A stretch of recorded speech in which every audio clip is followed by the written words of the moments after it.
और इस वक्त की एक बड़ी खबर आपको बता दें, केंद्रीय मंत्री गिरिराज सिंह का बड़ा बयान आया है। मुसलमान आरक्षण पर बोले हैं केंद्रीय मंत्री गिरिराज सिंह। इस वक्त की बड़ी खबर आपको बताई जा रही है, केंद्रीय मंत्री गिरिराज सिंह का बड़ा बयान।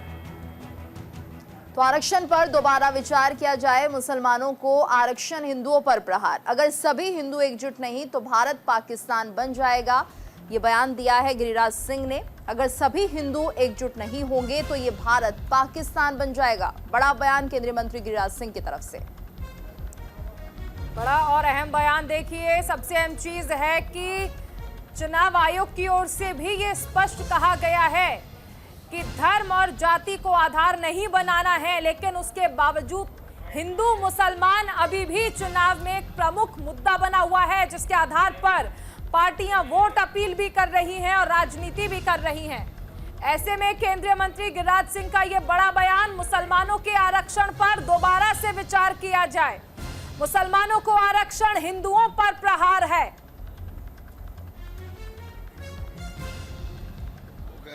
कांग्रेस जैसे, देखिए अब समय आ गया है, अब मुसलमानों को पुनर्विचार हो और किसी भी तरह से आरक्षण मिल रहा है वो नाजायज है, ये हिंदुओं पर प्रहार है। लालू यादव जैसे लोग जो मुस्लिम परस्त हो गए हैं, कांग्रेस जैसे लोग जो मुस्लिम परस्त हो गए हैं, अब समय आ गया है कि सनातनी हिंदू पिछड़े वर्ग का हो या अगड़े वर्ग का हो, अगर एकजुट होकर के मुस्लिम आरक्षण का विरोध नहीं किए तो आने वाले दिन में ये भारत को पाकिस्तान बना देंगे।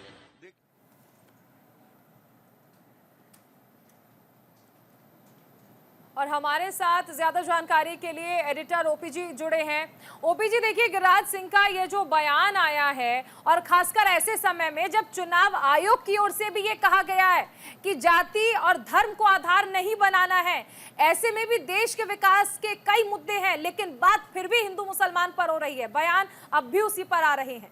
देखिए, जिस तरह से ये पूरा सियासी मामला समझिए, जिस तरह से राहुल गांधी हो या कांग्रेस के आला नेता कह रहे हैं कि आर्थिक सर्वेक्षण होना चाहिए, जातीय जनगणना होना चाहिए, और कर्नाटक में जिस तरह से मुस्लिम आरक्षण का जो उन्होंने बिल पास किया, उसके बाद से ये मामला काफ़ी तूल पकड़ लिया है कि मुसलमानों को आरक्षण देने की बात हर जगह की जा रही है। लेकिन यह समझना होगा, हमारा संविधान जो है वो धर्म के आधार पर आरक्षण की बात नहीं करता है।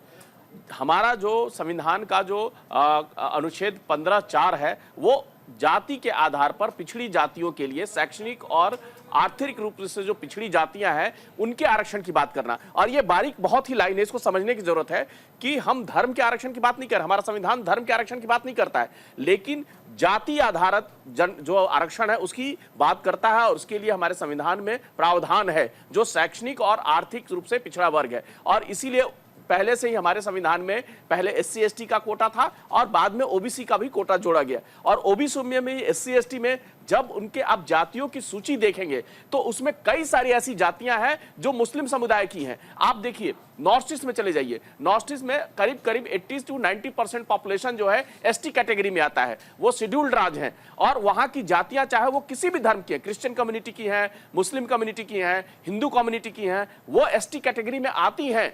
उसी तरह से SC कैटेगरी में आप चले जाइए, राजस्थान चले जाइए, वहां की जो SC और ST कैटेगरी है वहां भी हिंदू जातियां हैं और मुस्लिम जातियां हैं। बिहार चले जाइए, आंध्र प्रदेश चले जाइए, केरल चले जाइए, तमिलनाडु चले जाइए, जो वहां पे SC ST और OBC की जो लिस्ट है वो जातियों के आधार पर दी जा रही है, और उन जातियों में मुस्लिम जातियां भी हैं, और ये पहले से दिया जा रहा है, ये कोई नई बात नहीं है।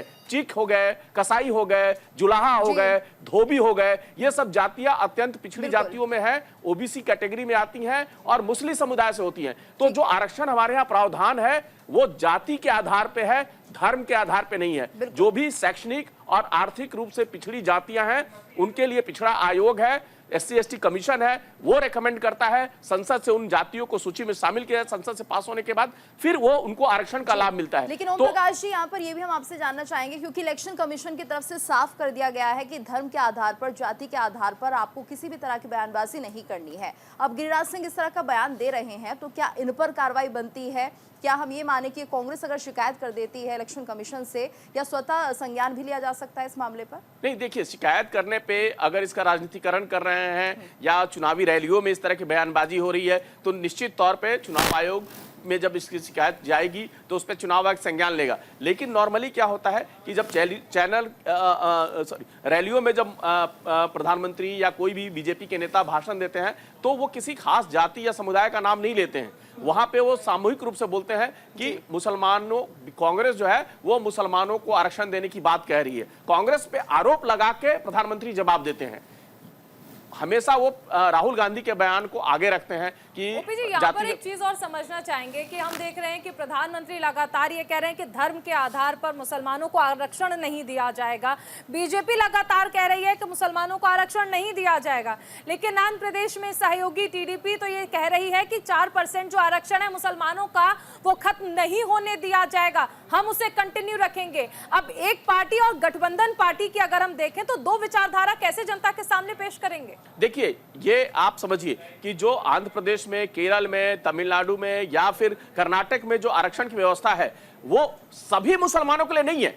वहां भी जाति में बांट के और दिया गया है। जो अल्पसंख्यक संस्थाएं वहां पे मुसलमानों के नाम पे आरक्षण है। जो धर्म के नाम पे आरक्षण की जब बात की गई थी तो सुप्रीम कोर्ट पहले ही उसको खारिज कर चुका है। सुप्रीम कोर्ट ने भी मना कर दिया है कि धर्म के नाम पे किसी पूरे समुदाय को आप आरक्षण नहीं दे सकते हैं। हिंदू समुदाय, हिंदू धर्म है तो हिंदू धर्म के सभी लोगों को आरक्षण नहीं मिल सकता है, या मुस्लिम धर्म है तो मुस्लिम धर्म के सभी लोगों को आरक्षण नहीं मिल सकता है, या ईसाई धर्म है या सिख धर्म है या बौद्ध है या जैन धर्म है, इनके सभी लोगों को आरक्षण नहीं दिया सकता है। संविधान में जो प्रावधान है वो पिछड़ी जातियों, जो शैक्षणिक रूप से और आर्थिक रूप से जो पिछड़ी जातियां हैं, इरिस्पेक्टिव ऑफ रिलीजन, इसको लेकर सुप्रीम कोर्ट में कई बार मुकदमे हुए हैं। कई बार सुप्रीम कोर्ट ने इस पे अपनी सफाई दी है कि संविधान में जो प्रावधान है अनुच्छेद 15(4) में, खंड 4 में, कि शैक्षणिक और आर्थिक रूप से पिछड़ी जातियों को आरक्षण देने की व्यवस्था है। इसीलिए मुसलमान, सिख या ईसाई या बौद्ध धर्म के जो लोग हैं, किसी भी धर्म के लोग हो सकते हैं, इसलिए इस पर राजनीति नहीं होनी चाहिए। बहुत बहुत धन्यवाद आपका इस पूरी जानकारी के लिए।